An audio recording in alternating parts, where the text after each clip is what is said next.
Pont Neuf, l'émission hebdomadaire consacrée à l'actualité du livre sur Radio J. Invité de Pont Neuf, Alexis Lacroix pour un livre d'entretien avec Pierre Nora et Benjamin Storin intitulé La mémoire coloniale est paru aux éditions Bayard. Alexis Lacroix, bonjour. Bonjour Shlomo. Alors, ce livre, comme le second livre qui paraît dans le même temps, est un livre d'entretien, et le second est un livre d'entretien entre Benjamin Stora et Régis Debray sur le thème de la frontière, et les deux reprennent les textes d'une conférence qui s'est tenue au musée de l'immigration. Il faut dire que cet entretien aussi sur la mémoire coloniale paraît au moment où l'Élysée poursuit sa politique des petits pas sur ce sujet, avec un accès aux archives qui est facilité. Vous dites, Alexis Lacroix, qu'il est urgent de donner la parole à des spectateurs engagés qui ont conscience de la complexité des problèmes plutôt qu'à des polémistes. C'est cela, finalement, l'approche de ces conférences. C'est l'approche de ces conférences, et c'est notamment, bien sûr, l'approche qui est commune à Benjamin Stora et à Pierre Nora, en dépit de leurs différences d'appréciation de la situation. La situation, c'est celle, vous l'avez dit, Shlomo, dans l'introduction de votre émission, c'est celle du post-colonial, de la question du post-colonial. Qu'est-ce qu'on fait de cette question dans la société française d'aujourd'hui? Et ce qui nous a indignés, au fond, c'est qu'il y a deux extrémismes qui s'expriment aujourd'hui, et on va dire les choses franchement, parce qu'ici, on n'est pas une radio où on voile la face aux auditeurs. On a deux extrémismes qui ont leur ronde serviette sur les chaînes mainstream. Faut pas se leurrer. Vous avez les néo-indigénistes, c'est-à-dire des franges entières de la gauche multiculturaliste, qui pensent que l'histoire de France, en général, a été une histoire d'oppression et de racisme, ou en tout cas de discrimination, à l'endroit des populations issues d'Afrique. Et c'est évidemment totalement faux. Il faut faire la distinction entre plusieurs France. Et puis, vous avez de l'autre côté une droite de plus en plus identitaire, de plus en plus païenne, qui est en train de nous raconter une histoire de France absolument fictive. Et le summum de ça, évidemment, c'est quand même, qu'on le veuille ou non, même si le personnage a beaucoup de qualités, l'intronisation en access prime time sur une chaîne de très grande écoute d'un polémiste qui relativise l'importance des crimes de Vichy. Voilà la double tenaille aujourd'hui, face à laquelle il faut essayer de penser ces enjeux très importants aujourd'hui pour la cohésion de la société française. Alors, on va commencer par Pierre Nora, parce que Pierre Nora confesse dans cet entretien que lorsqu'il a rédigé son livre, son monument, si j'ose dire, lieu de mémoire, il n'a pas dit un mot de la mémoire coloniale. Il a voulu le faire, il connaissait le sujet, parce qu'il a été en Algérie, il a été enseignant en Algérie, et il y a renoncé. Pour quelle raison ? Alors, c'est lié évidemment à un contexte historique. On l'évoque dans le livre, c'est assez passionnant d'ailleurs, parce que c'est aussi un livre d'histoire de France, mais de l'histoire de l'histoire. Au tournant des années 70, vous avez une tentative, Shlomo, vous vous en souvenez, vous étiez jeune homme alors, mais vous vous en souvenez. Il y a une tentative de donner plus de voix, plus de consistance aux mémoires régionales de la France. C'est vrai qu'on a vécu pendant près de 2 siècles de jacobinisme. Le jacobinisme a eu du bon, il a construit la solidité, la cohésion de l'État, mais il a eu un aspect plus mauvais, c'est qu'il a, d'une certaine manière, satellisé, en tout cas refoulé dans l'ombre, une partie des cultures régionales et des langues régionales. Et dans les années 70, vous avez ce mouvement que Nora rappelle dans le livre, qui est un mouvement de réappropriation par la culture savante, par les historiens, de ces mémoires régionales. Vous avez plusieurs livres qui ont participé de cette réappropriation, notamment Montaillou, village occitan, sur la culture occitane, qui est un livre du grand historien décédé, Emmanuel Leroy-Ladurie, membre de l'Académie française comme Nora. Donc ça, c'est un mouvement, on va dire, de décollement par rapport à un unitarisme républicain ou national républicain qui commence à s'effriter à la fin des années 70. Et puis, vous avez le début des années 80. Le début des années 80, on n'en parle pas d'ailleurs explicitement dans le livre, mais vous vous en souvenez, c'est notre ami. Vous avez un livre très important de Bernard-Henri Lévy, L'idéologie française. Et ce livre, c'est l'un des premiers après naturellement le premier travail de Paxton, c'est l'un des premiers à réfléchir justement sur la singularité de Vichy. La singularité de Vichy, qui n'est pas la France, mais qui est une expression d'une certaine France. Hein. On va dire, pour faire très vite, la France de l'ultraconservatisme et de la révolution nationale. Et c'est évident que, si vous voulez, ce livre-là, le mouvement de prise de conscience de ce qu'a été Vichy, dans lequel d'ailleurs tant de nos amis ont joué un rôle si important. On pense notamment au rôle de Serge Klarsfeld et de son ami Serge Ashdenberg, Zirono Levrara. Hein, ils ont joué un rôle très important. Ce mouvement-là, il a aussi entraîné, et c'est pas une mauvaise chose, l'interrogation, même si ce n'est pas comparable, mais l'interrogation parallèle sur la réalité du phénomène colonial. Il faut bien vous représenter ce qu'est la France des années 80. La France des années 80, c'est une France qui a jeté un double blackout très puissant, en dépit de l'arrivée de François Mitterrand, sur la singularité de Vichy, ce que Vichy représente dans l'histoire nationale, et sur la singularité de la colonisation, qui n'est pas faite que de crimes, mais qui est faite aussi de crimes. Alors, il y a un souci, c'est que ni Nora ni Stora n'expliquent vraiment pour quelle raison cette mémoire coloniale, en remontant à la surface chez la deuxième génération, parce que c'est important, sur le moment, il n'y a pas de... je veux dire, c'est pas... Il y a une espèce d'oubli complètement, ou d'amnésie sur cette période. Dans la préface, la latence. Hein, il y a une latence mémorielle. Hein. Et quand ça remonte à la surface, à la deuxième génération, ça prend une forme violente. Pour quelle raison ?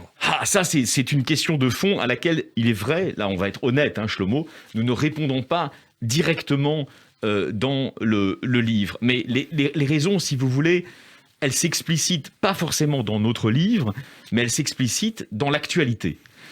Le président de la République, Emmanuel Macron, a confié il y a maintenant près d'un an à Benjamin Stora un rapport sur la réconciliation des mémoires entre la France et l'Algérie. Et ce dont on s'aperçoit, si vous voulez, aujourd'hui, c'est très intéressant d'ailleurs. Le rapport est un rapport équilibré, c'est-à-dire qui n'est pas du tout un rapport consistant à dire que la colonisation par essence a été quelque chose d'horrible.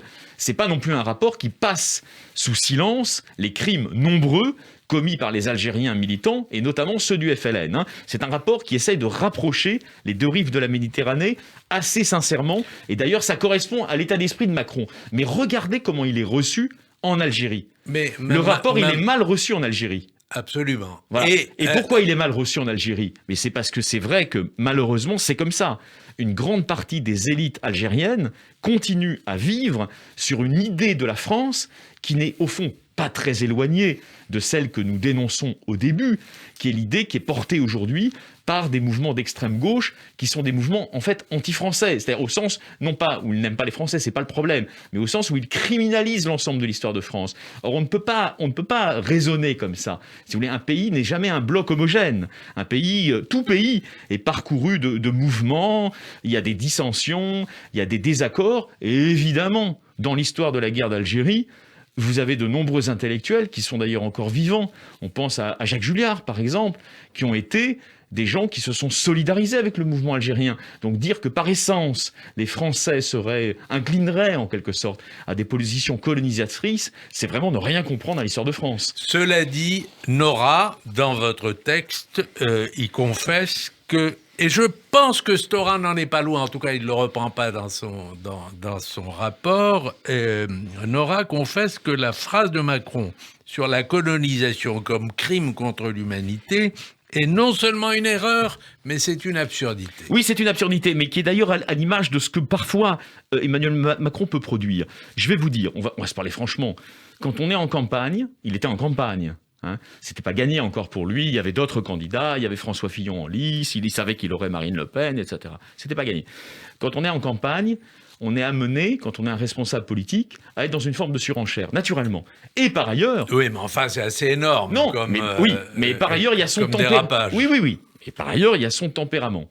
Emmanuel Macron, c'est un homme à la fois très intelligent et probablement assez impulsif. Et donc, c'est vrai que dans cette situation-là, il se retrouve à Alger et... Sa formulation, j'ai été d'ailleurs amené à l'époque à la commenter sur BFM TV, j'allais dire presque en quasi-direct. Je l'avais évidemment, comme beaucoup d'entre nous, regretté. C'est une formulation qui ne peut que choquer tous ceux qui ont au cœur, comme vous, Shlomo, comme Serge Hachenberg, la mémoire juive. Pourquoi ? Parce qu'on ne peut pas comparer, si vous voulez, on ne peut pas comparer ce qu'a été, avec toutes ces rigueurs, toutes ces injustices, la colonisation française en Algérie, qui a quand même, par parenthèse, modernisé aussi considérablement les départements d'Algérie sur 130 ans d'exercice. Et on ne peut pas la comparer au projet de solution finale, c'est-à-dire d'éradication sans reste d'un peuple qui est dans le viseur d'une théorie raciale qui était celle de l'antisémitisme hitlérien. Ça n'est pas comparable. On est absolument d'accord là-dessus. Mais qu'est-ce qu'avait voulu déjà, maladroitement, j'allais dire à la Macron, qu'est-ce qu'avait voulu dire le futur président ? Il avait voulu dire quelque chose qui n'est pas absurde.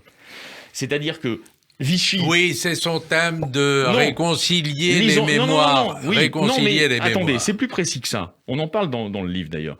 Il avait voulu dire ce que Vichy a été pour Mitterrand, c'est-à-dire au fond une épreuve de vérité, même personnelle d'ailleurs, hein. Mais ce que Vichy a été pour Mitterrand, pour la société française de Mitterrand, l'Algérie va l'être pour mon mandat.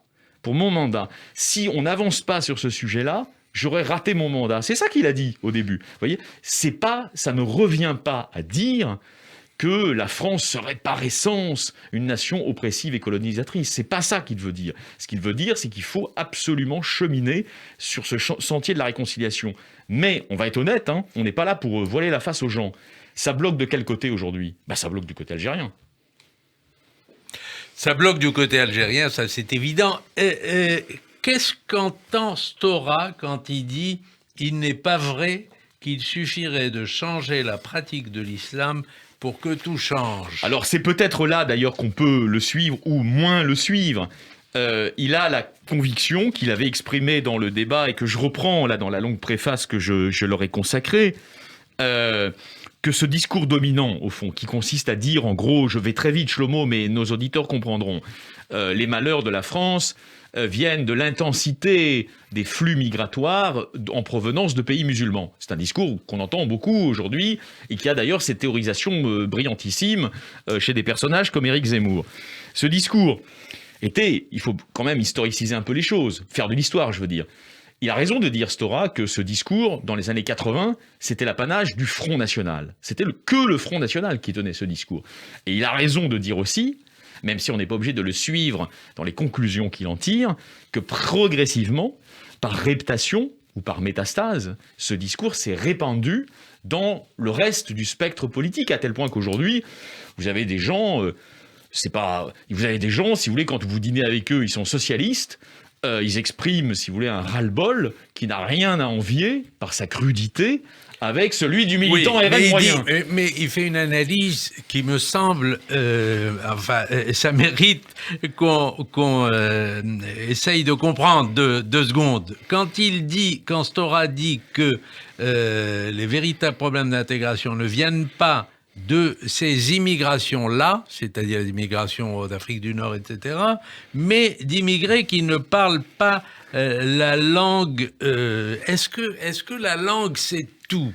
Non, il a l'air de penser la langue, c'est pas tout. C'est pour ça que je vous disais, Shlomo, qu'on peut ne pas le suivre totalement dans ses conclusions. La langue, c'est pas tout. Vous avez raison. La religion, ça compte. Mais il maintient, et en ce sens, il a raison, il maintient, comme Macron, ils sont proches, il maintient une distinction qui a tendance à sauter aujourd'hui dans l'espace public. Pas ici, pas sur Radio J, mais une distinction qui est essentielle. C'est pas parce qu'on est musulman, c'est pas parce qu'on a une foi ardente ou parce qu'on se rattache à des racines et qu'on veut les défendre, même sans être forcément croyant, c'est pas pour autant qu'on fait des concessions personnelles, on va dire, au discours, pour aller très vite, au discours de l'islamo-conservatisme, ou de l'islamisme, si vous voulez. Ce sont deux choses différentes. Or, ce qui inquiète dans le débat, en tout cas, ce qu'inquiète Stora, c'est la tendance grandissante, on va dire dans les médias français, à effacer cette distinction essentielle. Si vous effacez cette distinction essentielle, vous revenez au fond à quelque chose qui a été la situation de la colonie. Vous avez des essentialisations de blocs entiers de population. Vous dites les Juifs, vous dites les musulmans, vous dites les Français. Mais tout ça est absurde, si vous voulez. Ça va à l'encontre des aventures de la liberté. La République s'est fondée sur quoi ? C'est fondé sur l'idée qu'un homme, un être humain, n'est pas réductible à sa livrée. Et l'idée d'universalisme, d'ailleurs. C'est très important. Or, c'est vrai que, si vous voulez, Stora, je vous dis, on n'est pas obligé de le suivre totalement là-dedans. D'ailleurs, Nora lui répond très intelligemment. Le problème pour beaucoup de Français dans leur perception... Alors, Nora, effectivement, perçoit davantage la dimension musulmane. Le problème islamique. C'est une religion dernière arrivée sur le sol français, et qui a toujours du mal à s'inscrire dans le paysage. Le débat se cristallise là-dessus. Et d'ailleurs, la société française aujourd'hui est dans ce débat-là. Mais bien sûr, et tous nos auditeurs d'ailleurs pensent ça aussi, ils ont raison. Je ne vais pas jouer les Gascons, Shlomo. Je ne suis pas là pour jouer les Gascons. Je ne vais pas dire qu'ils ont tous les deux raison. Mais en réalité, ce sont deux approches complémentaires d'une même problématique qui nous obsède tous. Il y a aujourd'hui un islam offensif en France. Cet islam n'est pas l'islam, n'est pas tous les musulmans. C'est une partie, on va dire, de l'intégrisme islamique ou de l'islamo-conservatisme frériste et salafiste. C'est une réalité. Et vous avez des territoires conquis de l'islamisme, nos auditeurs les connaissent, et souvent d'ailleurs quand ils y vivaient, ils ont dû en fuir. Que ce soit Trappes, Aulnay-sous-Bois, Tremblay en France, tout ça est une réalité. C'est une réalité préoccupante que le premier intellectuel à avoir décrit était Georges Bensoussan. Vous avez vu comment il a été lapidé par les médias dominants en son temps. Donc tout ça est vrai. Néanmoins, vous faites quoi ? Et donc, si vous voulez, l'approche descriptive de Nora, elle est complétée, elle n'est pas contredite, elle est complétée par l'approche plus politique de Stora. L'approche de Stora, c'est pas « je nie le phénomène », c'est « on fait quoi ». On fait quoi ? Effectivement, vous avez la tentation aujourd'hui. Vous avez une tentation qui existe dans la société française de sécession identitaire. La sécession identitaire, elle commence dans les banlieues. Mais en réponse, vous avez ce discours qu'on évoquait au début, qui est le discours au fond sudiste, décrit par Benjamin Stora, qui consiste à dire « oui, on va déclarer la guerre à ces gens-là ». Mais attendez, vous déclarez pas la guerre à 7 millions de personnes. Il y a un élément intéressant de l'analyse de Stora, c'est quand il dit que finalement... le discours du général de Gaulle après la décolonisation, immédiatement, il va y avoir une dimension universaliste. Discours à Phnom Penh, discours au Québec, discours à Mexico, manière de montrer qu'il portait une voix de la France qui cessait d'être, certes, impériale, mais qui restait à vocation universaliste. Là, c'est un élément intéressant de l'analyse que vous faites dire à Stora, à Benjamin Alors, Stora. Si vous voulez, c'est vrai que c'est sa grande marotte, si vous me passez l'expression, Shlomo. Depuis longtemps, probablement en raison de sa formation personnelle dans le trotskisme, depuis longtemps, Benjamin Stora plaide pour une conscience française agrandie. Et il montre, effectivement, c'est intéressant, vous avez raison, c'est très intéressant, que dans les années 60, au fond, la France se retrouve amputée de son empire. Mais cette amputation de l'empire, elle a été vécue comme un véritable traumatisme par beaucoup de Français. Subitement, la France de Dunkerque à Tamanrasset était réduite à l'encan d'une France de Dunkerque à Perpignan. Mais ça change tout. Ça change tout, ça veut dire que ça hexagonalise la conscience française. Vous voyez ? Et donc, De Gaulle, il a sublimé cette rétraction. Il a sublimé ce rapetissement par le discours, par le verbe. Et vous avez d'ailleurs des gens qui s'inscrivent dans la filiation de cette sublimation. Regardez Sarkozy. Quand il gagne, c'est aussi qu'il évoque une France qui est plus grande qu'elle-même. Aujourd'hui, Macron, quand il marque des points à l'international, c'est quand il fait vibrer l'idée d'une France plus grande qu'elle-même. Donc il y a chez les Français, même quand ils n'en ont pas conscience, cette nostalgie d'une France dilatée. Or aujourd'hui, c'est vrai que c'est une réflexion intéressante. Je ne sais pas si c'est faisable, mais moi ça m'intéresse, j'allais dire comme historien des idées et comme commentateur politique. Est-ce que la clé n'est pas de réembarquer, comme on dit en anglais, dans la mémoire républicaine, ces gens qui viennent de pays d'Afrique qui ont été récemment décolonisés? C'est une possibilité, en tout cas c'est ce pourquoi plaide, peut-être de manière utopique, peut-être de manière intéressante, Benjamin Stora, c'est-à-dire d'élargir la conscience nationale et de montrer que la France, ça a longtemps été le Sahara, ça a longtemps été l'Afrique occidentale française, ça a longtemps été l'exportation des valeurs des Lumières au fin fond de l'Afrique. On l'a un peu oublié et c'est peut-être une des raisons pour lesquelles il y a un tel malaise français omniprésent aujourd'hui. Alors, je regrette qu'on n'ait pas le temps, d'autant que j'aimerais bien faire un questionnaire Pont-Neuf avec vous, puisque c'est la première fois que vous venez à cette émission. Mais évidemment, j'aurais voulu qu'on parle aussi, parce que c'est très intéressant. Il y a d'ailleurs des croisements entre les deux livres, notamment sur Stora revient sur le mot « la culture, c'est la langue », en reprenant la phrase de Jean Monnet sur l'Europe. Si j'avais su, j'aurais commencé par la culture. On peut dire un mot sur la langue. Oui. Non, on veut dire un mot sur la langue. Mais est-ce que c'est vraiment... C'est la langue, attendez, la culture. La culture, c'est la langue, c'est indubitable, mais pas seulement. Shlomo, d'où vient une partie de la vitalité extraordinaire d'Israël aujourd'hui ? En partie de la réappropriation de la langue hébraïque. C'est le pilier, c'est l'arche de soutènement de l'identité juive.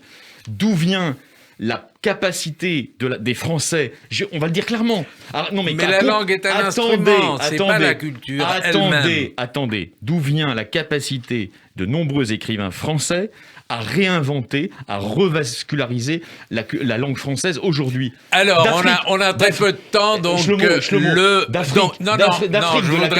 voudrais qu'on vous soumette au questionnaire, et il reste peu de temps, donc vous allez être très court. Vous avez droit à une phrase et pas plus, ou à un oui ou non. Êtes-vous, Alexis Lacroix, Tolstoï ou Dostoïevski ? Dostoïevski. Êtes-vous Balzac ou Victor Hugo ? Victor Hugo. Êtes-vous Rachi ou êtes-vous Maïmonide ? Rachi. Êtes-vous Philippe Roth ou êtes-vous Saul Bellow ? Philippe Roth. Êtes-vous Ben Gourion ou êtes-vous Jabotinsky ? Ben Gourion. Êtes-vous Facebook ou êtes-vous Twitter ? Facebook. Merci Alexis Lacroix. Je renvoie donc à vos deux livres. Donc le premier livre qui est un livre sur la mémoire coloniale. C'est un livre d'entretien entre Pierre Nora et Benjamin Stora. Et puis le second livre qui paraît donc aux éditions Bayard également. C'est un livre sur la frontière, et c'est un livre entre Régis Debray et Benjamin Stora. C'était Pont-Neuf. Merci à vous, Shlomo, c'était passionnant. L'émission hebdomadaire consacrée à l'actualité du livre sur Radio J. L'invité de Pont-Neuf était notre ami Alexis Lacroix. Bonne journée et prenez soin de vous.